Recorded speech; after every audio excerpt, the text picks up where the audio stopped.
Good morning students. Today I will start class 8 computer lesson 1 and the lesson is computer networking. So today we will start about the networking. First of all, what is network? When two or more computers connected together to share data and resources, it is called a network of computers. When two or more computers are connected together through cable or wireless, then it is known as a network. Network is required because if we want to share data and resources. Now we will study about different types advantages of computer network. What are the advantages of networking? First of all, information sharing. When we connect all the computers together, then it is very much easy for us to share our data and resources from one computer to another, and also keeping backups.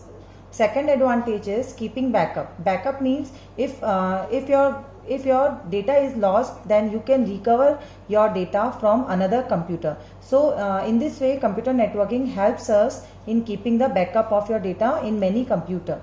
Peripheral sharing. Peripheral sharing means sharing of physical devices. So networking helps us to share the devices within many computers. Now we will study about how you can also connect all the computers which are connected to the network to the internet by using a single line. You can connect the computers using a single line cable also to create a network. This is the cable and these are the computers and these are the peripheral devices. So all the computers are connected together to share data and resources. Suppose if you want to transfer file from this computer to this computer, then you can easily share by creating the network. Components. Now the next topic is components of a network. What are the components required to create a network? First of all, a minimum of at least two computers. Two computers are required for creating the network. Second is cable is required for connecting the computers. Third is network interface device. Network interface device is also required on each computer before creating a network. A switch is also required in each for creating the network, and the network operating system software. Network operating system software is also required in both the computers which are used in creating the network. So there are 5 devices which are required in our network: 2 computers, cables, network interface device on each computer, a switch, and network operating system software. So these are the components. Next is types of network. What are the types of networks in which the computers are connected? So a computer network can be simple as connecting 2 computers with each other. There are many. Their computer network may be classified into 3 categories on the basis of their geographical areas. First of all, local area network, LAN. Next is metropolitan area network, MAN. Third is wide area network, WAN. Local area network. First we will study about local area network. In local area network, this kind of network you will see in a small building, organization, company, school. So it is limited in a area. So it is local area network.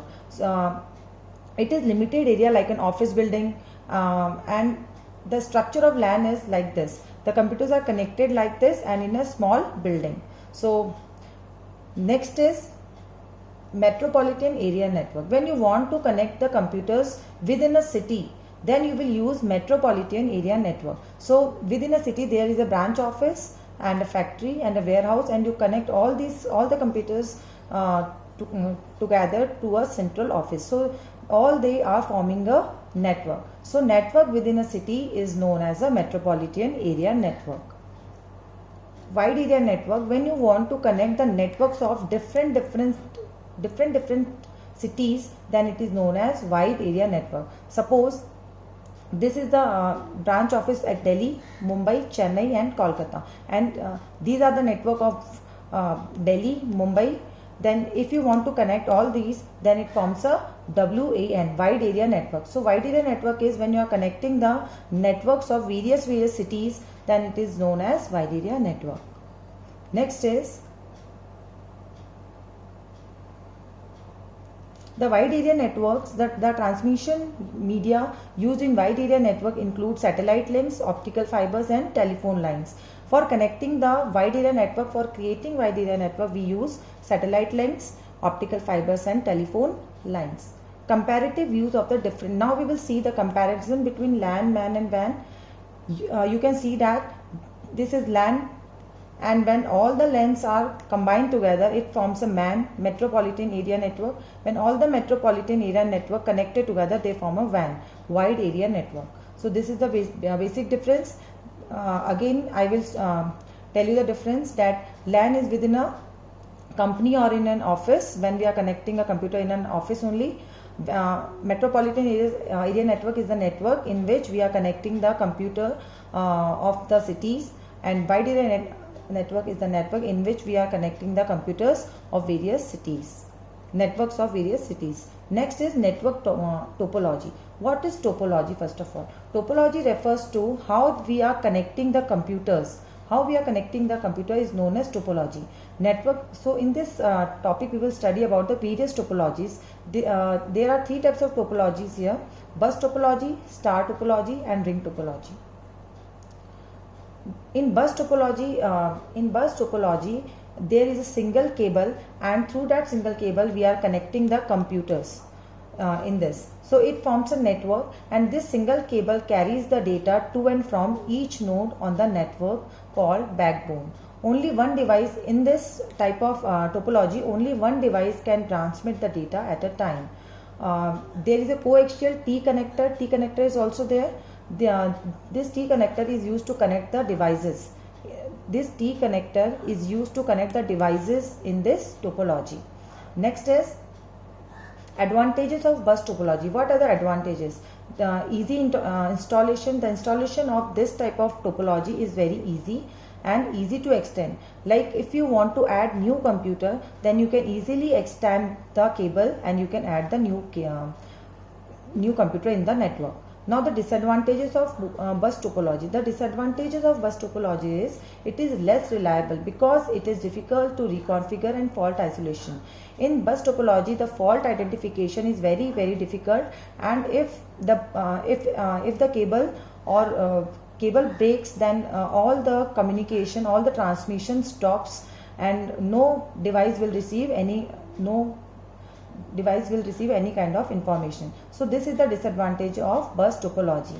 You can see here a fault or break in the bus cable stops all the transmission even between the devices on the same side of the problem. So this is the less disadvantage of bus topology. Next is star topology.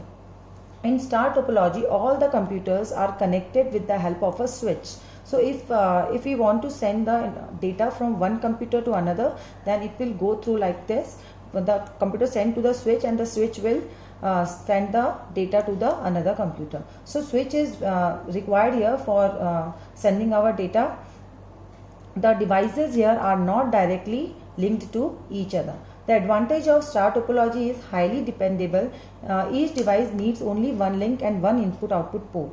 This factor also makes it easy installation is also there. Robust. Robust means if one link fails, then it will not affect the other links. You can easily share the data between the other links. Instead of in bus topology, if the one links fail, if the cable is failed, the transmission stops. But in case of star topology, if the links fail, still the transmission takes place. Disadvantage of star topology. In star topology, a lot of cabling is required, so it is the disadvantage of star topology. Next is ring topology. In the ring topology, all the computers are connected in the form of a ring. So in the form of a ring, a signal is passed along the ring in one direction from device to device until it reaches its destination. Each device in the ring incorporates a repeater. There is a repeater in each device. When a device receives a signal intended for another device, its repeater regenerates the bits and passes them along.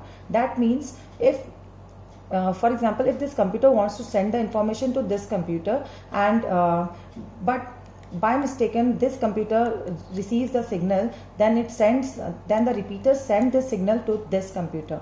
So this is the ring topology, and it works in single direction only. Now we will study about the advantage of ring topology. Easy installation, easy to install, and fault isolation is also easy. Generally in a ring, a signal is circulating. In a ring topology, a signal is circulating all the times. If one device does not receive a signal, if for any reason, if some like this device is not working and this device is not receiving the signal, then it will generate an alarm. The alarm alerts the network operator to the problem and its location. So the advantages are easy to installation, and fault isolation, fault identification is very easy in this. Now the disadvantage of ring topology.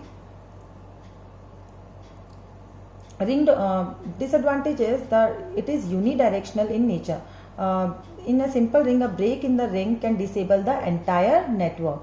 In a simple ring, if there is a break in the ring, then it can disable the entire network, and all the computers will not receive the signals. Client. Now we will study about the client and server. What do you mean by client and server? When you access the internet, that means you are client at the local computer, and when you request any page from the internet, that page is provided to you by the server. So this is the server, and these are the client computer, means these are the user computer, and this is the server. When you request any page from the server, the server provide that page to you. So this is the client server model. So we can study about the difference between the client and the server. A server can provide service for any client, not just a server can provide a service for any client, not just a particular client.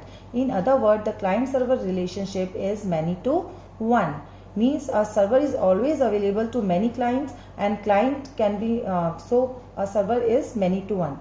Generally, a client program which requests a service should run only when it is needed, but the server is always running all the time. So these are the differences. Services need frequently and by many users have specific client server application programs. So these are the basic difference between client and the server. Now we will go to the definitions.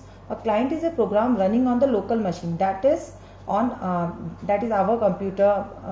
We are the clients, and server is a program running on the remote machine which provides services to us, services to the client. So client is our computer, and server is the host computer, remote machine that provides services to the client. So servers can be of two types: non-dedicated servers and dedicated servers. Dedicated servers are the server that all the time available to provide services to the client, and non-dedicated servers are those which provide which work both as a client and as a server. They are known as non-dedicated, and dedicated server are completely, they work as a server. They are not working as a client. So this is the difference. So this is our chapter of networking. Go through it once. Thank you.